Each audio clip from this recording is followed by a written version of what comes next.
So, I hear all the time about metabolic flexibility and being able to switch between metabolizing carbs. And then you have the camp that's all about intermittent fasting. And then you have the no 6 small meals a day is going to be the best for the metabolism.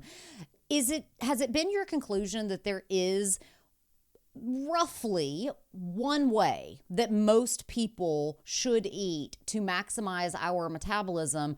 Or are there different subtypes of people who do better with, eating keto versus eating carb balanced or whatever? What a great question, because people get confused over all the different choices and all the different voices that are out there, each one saying that this has got to be the best way.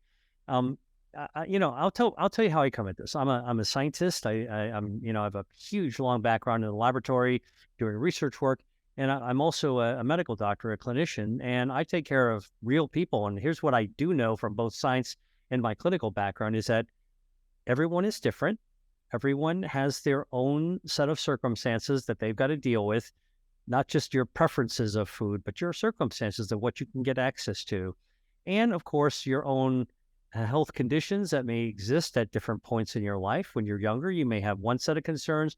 When you're middle aged, a different set of concerns. As you get even older than that, and yet a different set of concerns. And our biology is also very different.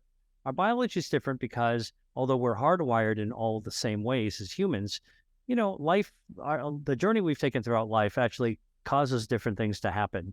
Whether you're have metabolic syndrome, or whether you have high blood pressure, whether you have heart disease, it all varies. And so what I would actually tell you is that while everyone is different, what we can actually look to for those universal answers is how our body actually responds to what we feed it. And here's something that's really quite important, Lindsay. We've long thought, me too, that we are born with different metabolisms. So-and-so is born with a fast metabolism. That's why he or she can eat anything and has never had a problem with their weight. They're skinny as a stick. And somebody else we feel like is born with a slow metabolism. And that's why, they've always struggled with their weight, right? We've always thought also that when we get to middle age, our metabolism is going to sag. And so that's why our body's going to sag. We're going to start gaining weight and our shape's going to change. And man, is it a bummer to actually reach middle age? Well, now what are we going to do about that? Now we got to hop on some crazy diet. Well, okay. So the new science of the metabolism teaches us some fundamentals that are true for everyone. And the first being that we are all born equal with the same metabolism. There's no such thing as being cursed with a fast or slow metabolism, or blessed with a fast metabolism, or cursed with a slow metabolism.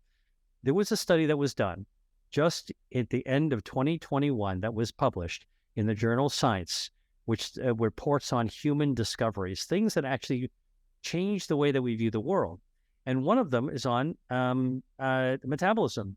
And this was a study that had 90 researchers studying 6,000 people from 20 countries, in which they studied human metabolism over the entire human lifespan. They had people that were 1 week old, and people that were 90 years old, and every age in between.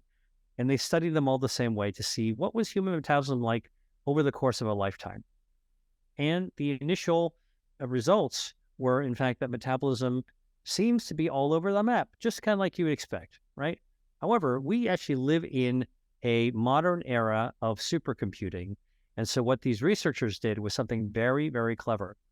They developed an algorithm in which they could go to every one of these 6,000 people and find out how tall were they, how much did they weigh, what their gender was. And based on their metabolism results, they were able to subtract the effect of excess body fat. So they could say, if you didn't have this excess body fat, what would your metabolism be?